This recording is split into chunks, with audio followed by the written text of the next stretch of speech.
दहशतगर्दों का हमला, मादरे वतन के 14 बहादुर सपूत धरती माँ पर कुर्बान।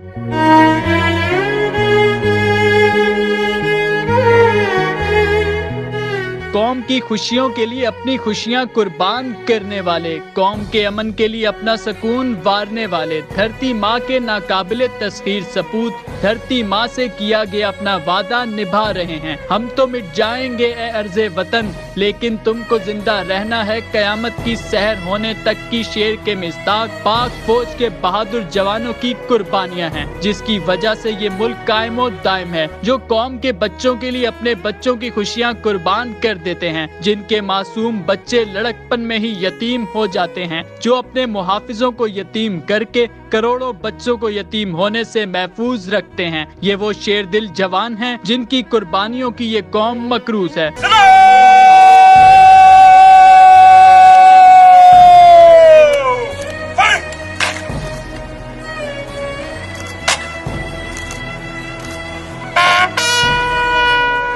बस्ती से उमाड़ा जाने वाली फोर्सेस की 2 गाड़ियों पर दहशतगर्दों ने घात लगाकर हमला किया और इस अफसोसनाक वाक़ये में 14 फौजी जवान शहीद हो गए। ये हमारे कल के महफूज मुस्तकबिल के लिए अपना आज कुर्बान कर गए। पूरी कौम अपने गाजियों, शहीदों और उनके बहादुर खानदानों को सलाम पेश करती है, जिनकी कुर्बानी की वजह से हम महफूज हैं। हमारी आज़ादी कायम और दायम है। इसीलिए हम कहते हैं, हमारे शोहदा हमारा फख्र।